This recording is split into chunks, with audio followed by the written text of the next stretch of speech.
सामने मेरे पास दो बच्चों की जिम्मेदारी थी। फीमेल घर चलाएगी तो कैसे, हम क्या करेंगे। अगर मैं ना कमाती और मैं भी बैठ गई होती तो आज सोचो मैं कहाँ होती। एक स्वार्थी माँ थी, मुझे सिर्फ बच्चे ही दिखाई दे रहे थे और उसकी परवरिश ही मेरा मेन मोटिव था वहां पे, और कुछ नहीं। आपकी लाइफ का ऐसा कौन सा मोमेंट था जिसने आपको ये सोचने पर मजबूर कर दिया कि बस बहुत हो गया? जब मेरा छोटा बेटा 2002 में ऊपर से गिरने की वजह से उसके ब्रेन हेमरेज हो गए थे। उन दिनों में लाखों में ट्रीटमेंट आज के तो करोड़ों के बराबर है। बस ऐसा हुआ, अब बहुत हो गया, अब मैं मेरा रास्ता खुद बनाऊंगी और माइंड सेट कर दिया। अब इसको पूछना नहीं है मुझे। फिर उस दिन से मैंने आज तक वापिस मुड़ के नहीं देखा है। जब आपने एक चेयर से शुरुआत की, उस समय आपके अंदर सबसे बड़ा डर क्या था? कुमकुम वेलनेस प्राइवेट लिमिटेड करके मेरी कंपनी है सर। आज 2025 तक मेरी कंपनी की वैल्यूएशन 150 करोड़ से ज्यादा की है। ना उस दिन वो फियर था कि बिजनेस नहीं चला तो, ना आज भी वो फियर था कि बिजनेस नहीं चला तो। मेरे साथ हैं डॉक्टर अंजू पडालिया, जो कि एक पावरफुल इंस्पिरेशन है उन हजारों लाखों महिलाओं के लिए, लड़कियों के लिए, जिन्हें लगता है कि अकेले कुछ नहीं हो सकता।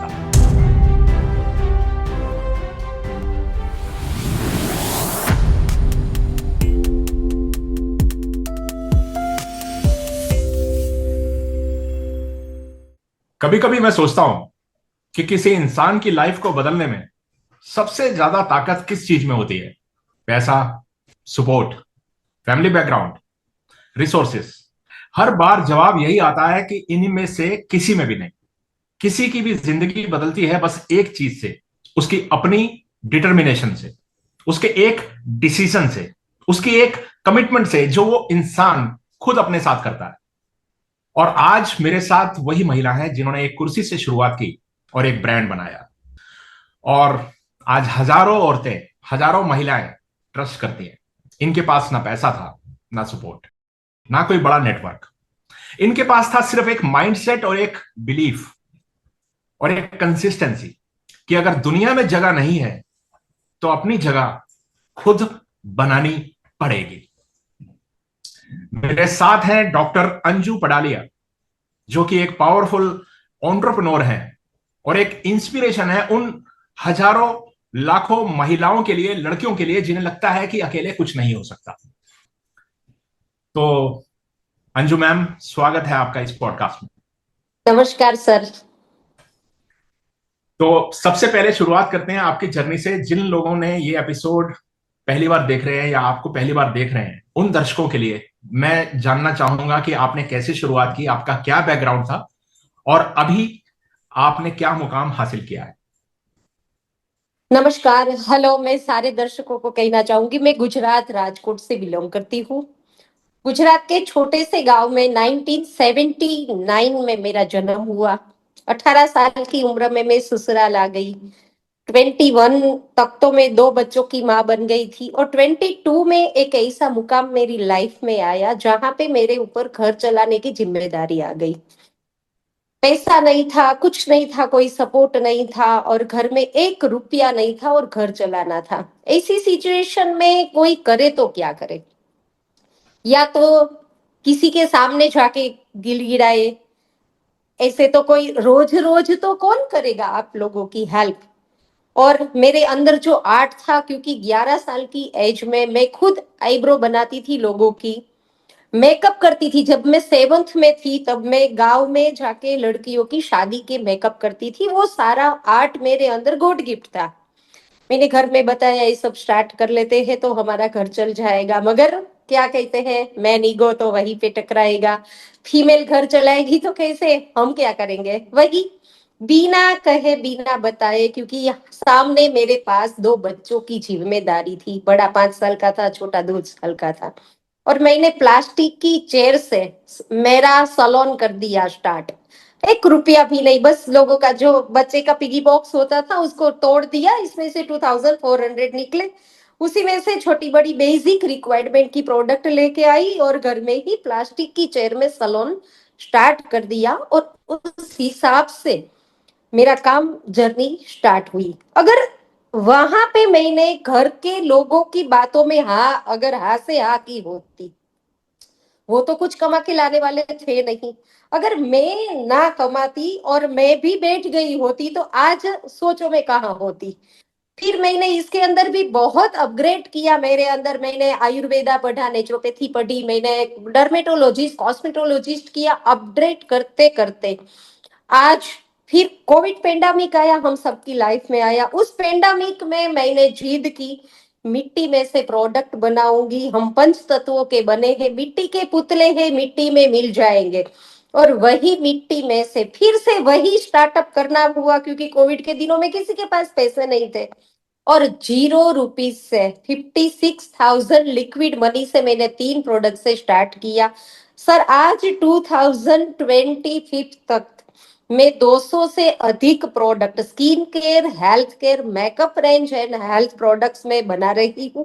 पर्सनल केयर सारी प्रोडक्ट की इंग्रेडिएंट्स है मिट्टी। आज मेरी कंपनी की वैल्यूएशन 150 करोड़ से ज्यादा की है। काया पलट माय ब्रांड एक ब्रांड बन चुका है। गुजरात के टॉप 25 बिजनेसमैन में one and only female entrepreneur मेरा नाम आता है। मेरे 2 बच्चों भी मेरी कंपनी में मेरे साथ जुड़े हुए हैं, एक मैन्युफैक्चर यूनिट संभालता है, एक मार्केट संभालता है। मेरी बहू भी मेरे साथ जुड़ी है, जो पूरा एचआर डिपार्टमेंट संभाल रही है। आज हम पूरे इंडिया में साथ साथ 32 कंट्री में हमारी इस प्रोडक्ट को सप्लाई करते हैं, और आज हम लोग प्रोफेशनली फ्रेंचाइजी मॉडल पे काम कर रहे हैं, जो कि वर्ल्ड वाइड यूनिक कॉन्सेप्ट है, काया पलट मड बार इन काया पलट मॉल। मैं ऑनलाइन ऑफलाइन हेल्थ कोचिंग का कोर्स भी करवा रही हूँ। बस तो जर्नी मेरी यही है कि 2002 में जो प्लास्टिक की चेयर से स्टार्ट किया, आज 2025 में एक ब्रांड मेकर बन गई हूँ। और मेरे पास 3 वर्ल्ड रिकॉर्ड है, जो मिट्टी में से वर्ल्ड वाइड ए प्रोडक्ट बनाने वाली one and only single entrepreneur, female entrepreneur of the beautypreneur का अवार्ड भी मेरे पास है। हमने मिट्टी का 210 घंटे का वर्ल्ड रिकॉर्ड किया था, वो भी बहुत सारे रिकॉर्ड्स, बहुत सारे अचीवमेंट्स आज है। उस दिन भी यही प्रॉपर्टी मेरे पास थी, आज भी वही प्रॉपर्टी मेरे पास है, वो है डिटर्मिनेशन, मेरा self confidence. Well done ma'am, well done, very powerful. और आपने जो ये बात बोली कि जब किसी के पास कुछ नहीं होता तो आपने अपने ऊपर काम करना शुरू किया, आपने अपने आप को अपग्रेड करना शुरू किया, आपने नए नए कोर्सेज किए। This yes. Really really very very inspiring and really thoughtful कि उस समय पे अपने आप के ऊपर इन्वेस्ट करना सबसे बड़ी इन्वेस्टमेंट होती है जब आपके पास कुछ नहीं होता। अभी यस, आप टफ टास्क मार्केट से होता है। अलग हो सकते हैं। बहुत बढ़िया। मुझे लगता है कि आज के इस एपिसोड से उन हजारों लाखों महिलाओं के लिए बहुत बड़ी सीख मिलेगी उनको कि किस तरह से एक महिला जब ये ठान ले कि अकेली हूं लेकिन कम नहीं हूं, तो वह बहुत कुछ कर सकती है। Well done ma'am. Thank you. तो अगला सवाल मैं आपसे पूछूंगा कि आपकी लाइफ का ऐसा कौन सा मोमेंट था जिसने आपको ये सोचने पर मजबूर कर दिया कि बस बहुत हो गया, अब मुझे अपना रास्ता खुद बनाना है। मुझे आज भी वो दिन याद है सर, 2000, जब मेरा छोटा बेटा 2002 में, वो 2 साल का, 1.5 साल का था, ऊपर से गिर गया था। और ऊपर से गिरने की वजह से उसके ब्रेन हेमरेज हो गए थे, और उन दिनों अस्पताल का खर्चा हमारा बहुत आया था। जो भी मेरे पास वो गहना वगैरह था वो हमने बेच दिया था। मेरे हस्बैंड ट्रक ड्राइवर थे, हमारे खुद के ट्रक थे, वो भी हमने बेच दिए थे। वो सारे, इन शॉर्ट कहा जाए तो हम लोग वापस से 0 पे आ गए। तो फिर अब उसकी ट्रीटमेंट चलना स्टार्ट हुई। उन दिनों में लाखों में ट्रीटमेंट आज के तो करोड़ों के बराबर है। और किराए का घर, कोई खुद की प्रॉपर्टी नहीं, कोई ऐसा खुद का बिजनेस नहीं। अब ट्रक भी चला गया तो घर में इनकम बंद हो गई। बड़ा 5 साल का हुआ था, उसको भी अभी स्कूल में एडमिशन देना था, वो भी जिम्मेदारी सर पे आ गई थी, किराया भरना। घर क्या कुछ नहीं मांगता। बहुत सारी चीजें थी। और मैंने बताया ऐसे ही कि मुझे ये आर्ट है मेरे पास, अगर आप चाहो तो मैं ये कर सकती हूँ। नहीं, बहुत समझाया बुझाया प्यार से, ना मीन्स ना। अब देखो, आज मैं कहूंगी दवाई लानी है, पैसे दो। सब्जी खरीदना है, पैसे दो। बच्चों के लिए फ्रूट्स लाना है, पैसे दो। किसी के सामने से रोज कहाँ कहाँ से लाएंगे पैसे? अब किसी के पास से उधार लाएंगे, बोरो करेंगे परसेंटेज से। तो इनमें, इसमें दलदल में हम फिसलते जाएंगे। फिर एक दिन बस ऐसा हुआ, अब बहुत हो गया। अब मैं मेरा रास्ता खुद बनाऊंगी, और माइंड सेट कर दिया, अब इसको पूछना नहीं है मुझे कि मैं कुछ काम करूं। दूसरा मेरे पास यही रहेगा कि अगर चलो ये बाहर चलेगी, किसी के घर जाऊंगी, झाड़ू पोछा करूंगी, बर्तन करूंगी। अरे एक क्या वहां कोई फीमेल की सिक्योरिटी है क्या? और वहां क्या हमारा कोई फ्यूचर है क्या? एक आर्ट है मेरे अंदर। उस आर्ट से हम घर बैठे बैठे पैसे कमा सकते हैं, बच्चों को अच्छे से संभाल सकते। तो व्हाई नॉट? फिर बस एक हिम्मत आ गई, क्योंकि वहां पे ना मैं एक स्वार्थी माँ थी। मुझे सिर्फ बच्चे ही दिखाई दे रहे थे, और उसकी परवरिश ही मेरा मेन मोटिव था वहां पे, और कुछ नहीं। और फिर मैंने उसको बिना पूछे स्टार्ट कर दिया।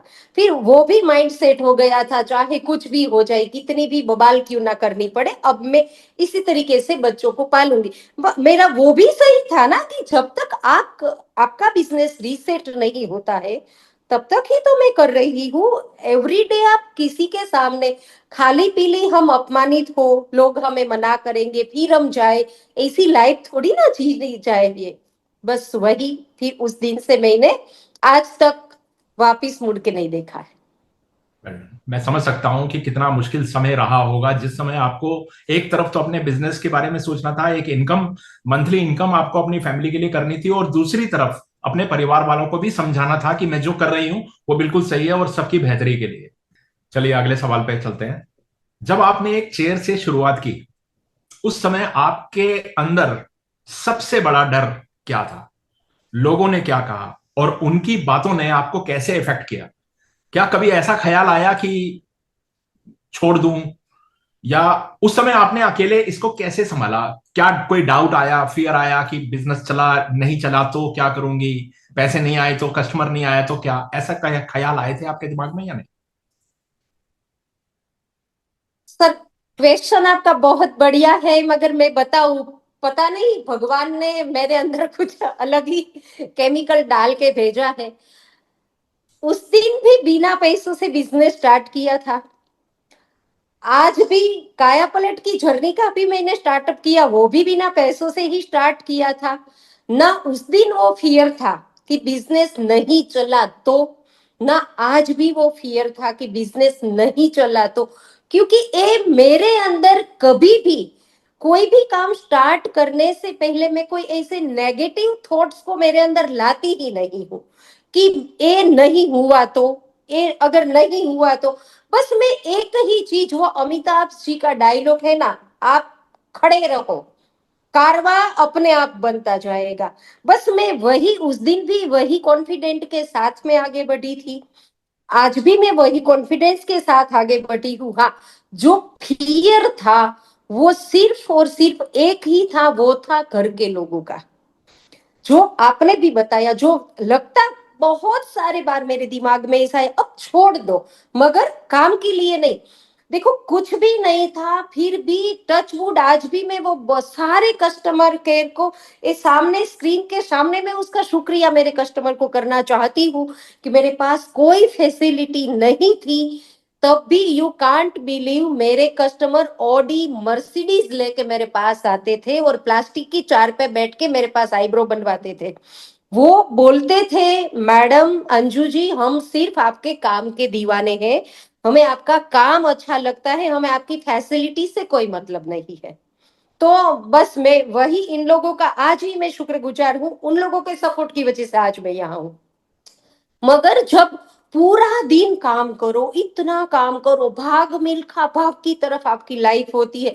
स्कूल का टाइम हो गया, भागो भागो बच्चे को लेके जाओ, उसका ना ब्रेकफास्ट का टाइम हो गया, ट्यूशन का टाइम हो गया, खाना पकाने का टाइम हो गया, फिर भी कस्टमर संभालो, काम करो।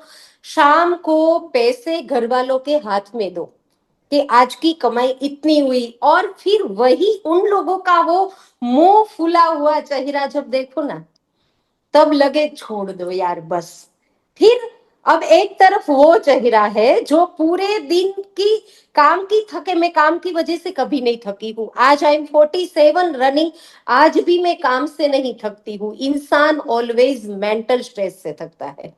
तो वही, और एक तरफ दो मासूम बच्चे, बस मैं मोटिवेशन लेती थी बच्चों को देख देख के, तो वो ख्याल सेकंड में फिर से वो निकल जाता था। आपने पेन को पावरफुल बना दिया। बस पेन से ही सारी कहानी शुरू होती है। जब पेन यस, इतना आ जाता है ना, तो आदमी के दिमाग में इतनी पावर, या तो वो टूट जाता है या फिर वो पूरी तरह से उठ जाता है। और आपने दूसरा रास्ता अपनाया। Well done. सेलिब्रेट किया पेन, वो सफ्रेशन फ्रस्ट्रेशन को सेलिब्रेट किया। अब ये बताइए कि अब आप माइंडसेट के बारे में मैं जानना चाहूंगा। आपका माइंडसेट किस तरह से, क्योंकि आपका माइंडसेट जो है ना, एक फाइटर की तरह रहा है। भले ही आपने वो ट्रेनिंग बिजनेसमैन की तरह, या आपका बैकग्राउंड बिजनेस का नहीं रहा, जैसे आपने कहा कि ऑडी में और मर्सिडीज में आते थे लोग और आपके काम की प्रशंसा करते थे। यस, सेटअप नहीं था, लेकिन आपने अपने काम को इतना बेहतर कर दिया क्वालिटी के अंदर कि लोगों को परवाह नहीं थी कि हम कहां पर जा रहे हैं, एनवायरमेंट कैसा है या सेटअप कैसा है। सिर्फ मेरा काम के लिए है, जिसके लिए मुझे पैसे मिलेंगे। बिल्कुल। तो ये तो बड़े बड़े हार्वर्ड के अंदर और वहां जाने के बाद भी ऐसी सीखनी मिलती है कि सबसे पहले अपनी क्वालिटी को करो ताकि कस्टमर रिपीट बने। यस। तो आपको किस सोच ने बचाया जब आपके खिलाफ हर चीज थी? और अपने सेल्फ डाउट को, जरा सा भी डाउट आता है ना, जैसे फैमिली का डाउट था कि ये क्या कमाएगी या जो भी है, एज ए वुमेन प्रेशर भी डबल होता है, और आपने तो प्रेशर को झेला ही है। बिल्कुल 100%। तो वो किस तरह से आपने अपनी सोच, क्या सोच रही होगी उस समय आपके दिमाग में? ये देखो, जब भी कोई फीमेल आगे बढ़ती है, यही प्रेशर उसके साथ होता है, यही दबाव के साथ वो आगे बढ़ती है। एक जुनून होता है, जैसे ही घर वालों का प्रेशर स्टार्ट होता है, तू क्या कर लेगी, इसमें तो पैसे डबोएगी, ये होगा, तुझसे नहीं होगा, फिर वो डीमोटिवेट होके वही स्टॉप कर देती है। मैंने वही प्रेशर को मेरी ताकत बनाई, मेरी स्ट्रेंथ बनाई। मैं वो नहीं किया, क्योंकि आपने जैसे बताया ना माइंड सेट, तो मेरा पहले से माइंड सेट, क्योंकि मैं छोटे से ऐसे गांव से बिलोंग करती हूँ, मेरा बॉर्न ऐसे गांव में हुआ है जहां आज भी कोई वाहन व्यवहार नहीं है, ट्रांसपोर्टिंग की फैसिलिटी आज भी नहीं है, आज भी मेरे गांव में नेटवर्क नहीं है। आज बहुत छोटे से फैमिली से मैं बिलोंग करती हूँ, कोई इस शहरी इन्वायरमेंट से मैं पली बड़ी नहीं हूँ बिल्कुल। मेरी पढ़ाई में भी 5th स्टैंडर्ड में बेसिक इंग्लिश आता था, वहां कोई ऑप्शन नहीं होता था स्कूलिंग का भी। ऐसे माहौल में पढ़ बढ़ के ससुराल आई, मगर तब भी मैं छोटी थी। 10th के बाद मैंने फैशन डिजाइनिंग का कोर्स किया था, जिसको गांव में कहते हैं सिलाई काम। रात को मैं कोई चीज बैठूं कि आज मुझे कुर्ता बनाना है, तो मम्मी की साड़ी काट के बनाना स्टार्ट कर दूंगी, चाहे सुबह क्यों ना हो जाए, जब तक मैंने हाथ में लिया काम पूरा नहीं होता, मैं उसको छोड़ूंगी नहीं। अभी यहाँ पे मेरा माइंडसेट किया हुआ, जो चीज हम करते हैं, जिस फील्ड में हम आगे बढ़ते हैं, इस फील्ड का 100% नॉलेज हमारे पास होना चाहिए। तो सेमिनार में जाने के लिए मेरे पास पैसे नहीं थे, बाहर कुछ सीखने के लिए मेरे रिस्ट्रिक्शन थे, घर में से मुझे बाहर निकलने का अलाउ नहीं था। तो मैंने उसी पैसों से, तब डीवीआर का, वीसीआर का एक जमाना था, वीसीआर बाई किया, कोई आर्टिस्ट की, नॉन आर्टिस्ट की, मैं वीसीडी लाती थी और वो लगा के मैं देखती थी, और उसको देख देख के मैं प्रैक्टिस करती थी। तो बताइए कि आपका पहला रिएक्शन, पहला एक्सपीरियंस पहले कस्टमर पे कैसे था, जब पहली बार आपके हाथ में आपकी पहली सर्विस के लिए पैसे हाथ में आए? बहुत अच्छा, वो आज भी मैं नहीं भूलूंगी। मेरी एक चचेरी बहन थी जो राजकोट में, हम कोई अलग इलाके में रही थी, तो वो जब आते तो उसको पता है कि दीदी को ये आईब्रो वाइब्रो बनाना आता है, तो जब वो आती मैं उसको बना देती। अब एक बार क्या हुआ, उसकी नेबर के भैया की शादी थी और वो कोई और ब्यूटी पार्लर में गई थी जिसकी वहां आईब्रो बिगाड़ दी। वो तो रो रही थी, अब मैं ऐसे कैसे शादी में जाऊंगी। तो वो मेरी बहन बोल रही है, कजिन, कि डोंट वरी, मेरी कजिन यहाँ पे रह रही है, वो बहुत अच्छा, वैसे तो उसका सलोन नहीं है मगर वो बहुत अच्छी आईब्रो बनाती है, चल मैं उसके पास तुझे लेके जाती हूँ। वो आई मेरे पास लेने, मेरे पास तो थ्रेड भी नहीं था, मैंने बोला थ्रेड है तेरे पास तो तू लेके आ। वो लेके आई, मैंने उसको आईब्रो बना दी और उसने जो मिरर में देखे जो खुश हुई, जो उसके वाव वाले रिएक्शन थे, उस दिन से आज तक मेरी जर्नी, थैंक्स टू पारुल जी, वो कस्टमर का नाम भी आज मैं नहीं भूली हूँ, कि थैंक्स टू पारुल जी। फिर उसने बताया आप मुझे फेशियल भी कर दो। मैं, मैडम मेरे पास कुछ नहीं है, जो भी हो। किचन में जाके जो उपटन बनाया, हल्दी, बेसन, दूध वगैरह डाल के मैंने उस पे जो क्लीन अप किया और वो खुश हुई, आपका काम तो बहुत अच्छा है आप। और पहली बार किसी ने मेरे हाथ में 25 रुपये दिए, 25 रुपये। और बस वही मोटिवेशन जो मिला, फिर से मैंने मेरा काम स्टार्ट कर दिया। Very good. और पहले उस कस्टमर से अपने ही पैसों से पहला सैलून बनाना, वो एक्सपीरियंस कैसा था? यस, पहले 2002 में प्लास्टिक की चेयर से स्टार्ट किया और 2004 में मेरी खुद की पहली एक प्रॉपर्टी बाई की मैंने, जो प्रॉपर्टी की वैल्यू थी 4 लाख, 4 लाख। फिर से घर में सब अगेंस्ट, नहीं करना है तुझसे नहीं होगा, क्योंकि मेरे पास कैश थे 2 लाख, 2 लाख की मुझे लोन लेनी थी। तू नहीं कर पाएगी, तुझसे नहीं होगा, मैंने बहुत जिद की। अब यहाँ पे मेरा काम बढ़ गया है, अभी तक आपने आपका कोई काम स्टार्ट नहीं किया है, या तो आप खुद का काम स्टार्ट करो। अब एक किराए से मुझे खाली करना पड़ा तो एक बने बनाए कस्टमर चले जाएंगे, क्योंकि उन दिनों मोबाइल फोन तो था ही नहीं, तो फिर कस्टमर को कहाँ मैं ढूंढने जाऊंगी। तो वो जीत करके मैंने खुद की प्रॉपर्टी ली। उसमें डॉक्यूमेंट में, लोन में इतना प्रॉब्लम आया मेरी लाइफ में, इतना प्रॉब्लम आया, मैं रोने लगती थी भगवान जी के सामने कि भगवान देखो क्या। और वो एक 1 लाख की लोन मेरी सैंक्शन हुई और 1 साल के अंदर मैंने वो लोन भर दी थी, और वो मेरी खुद की प्रॉपर्टी।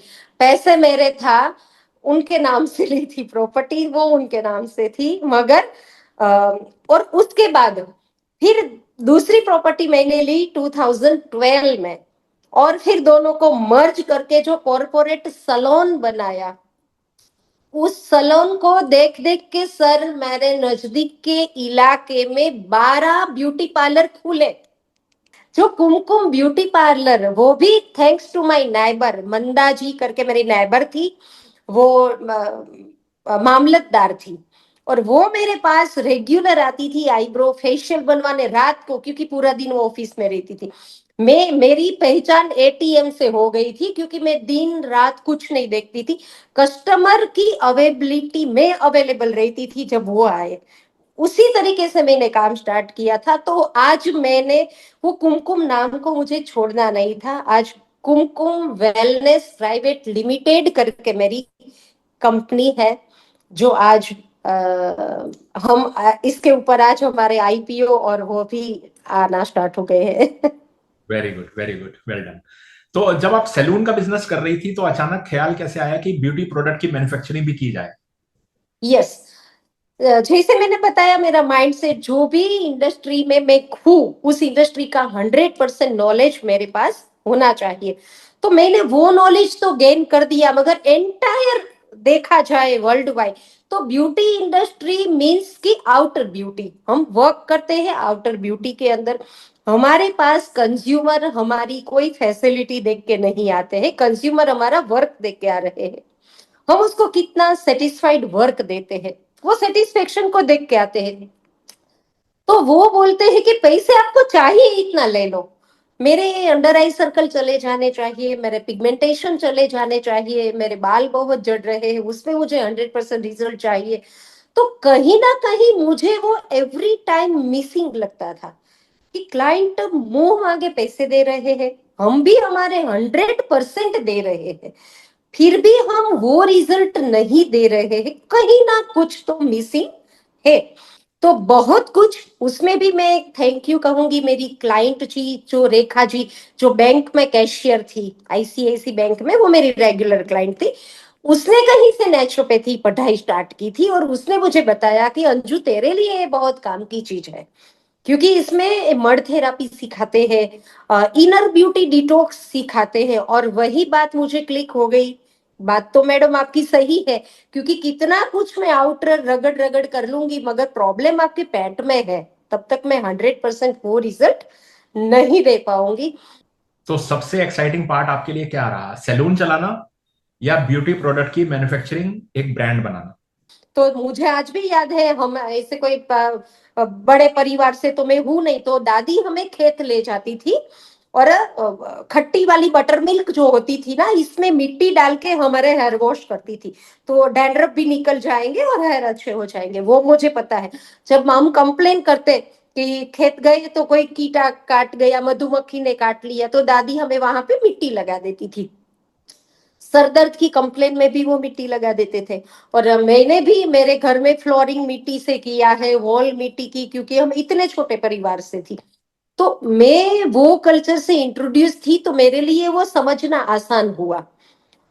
फिर मैंने गूगल स्क्रॉलिंग बहुत किया, तो मिट्टी के बहुत सारे इतने बेनिफिट थे, और इसमें मैंने देखा, आज वर्ल्ड वाइड देखा तो बहुत बड़े करोड़ों के खर्चे, 200 करोड़, 300 करोड़, 500 करोड़ के खर्च से लोग नेचर क्योर सेंटर बनाते हैं, जहां पे 10 days detoxification, 21 days detoxification, 7 days detoxification ऐसे होते हैं।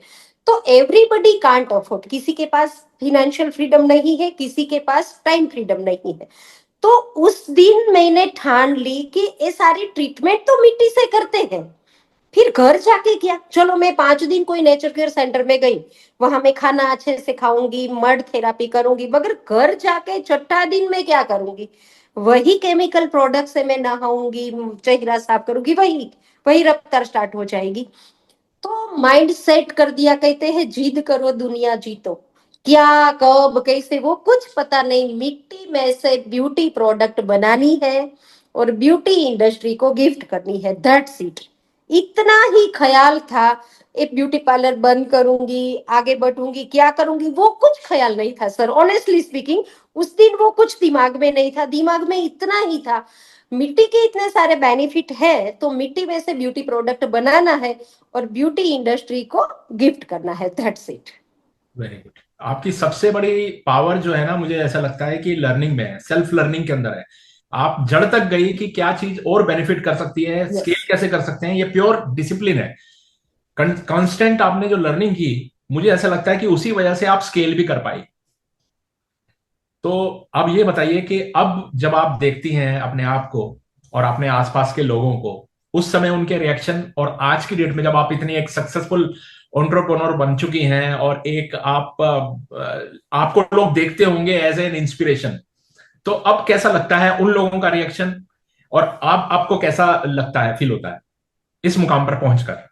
यस। अब तब जो 2015 में मेरी पढ़ाई स्टार्ट थी, तब पढ़ाई के दौरान में मिट्टी फाइंड आउट कर करके वही कस्टमर के ऊपर मिट्टी में से ट्रीटमेंट करना मैंने स्टार्ट कर दिया था। जैसे मिट्टी का हेयर स्पा कर दूंगी, फेशियल कर दूंगी, कोई अपनी हेल्थ के बारे में प्रॉब्लम लेके आएंगे तो उसको मिट्टी में से ट्रीट करूंगी। ऐसे मैंने 2000 से ज्यादा लोगों को ट्रीट किया था। इतने मेरे टेस्टिमोनियल था। मैंने खुद मेरी हेल्थ पे फोकस किया था, क्योंकि इतना काम की वजह से मैं हेल्थ फोकस नहीं कर, मैं थायराइड पेशेंट थी, मैं बहुत मोटी भी थी, बहुत कुछ था। तो वो भी मैंने अच्छा किया, तो कहते दिखता है वो बिकता है। और जो पेंडामिक आया, क्योंकि वो पेंडामिक का तो आपको और मुझे भी पता नहीं था, कोविड पेंडामिक।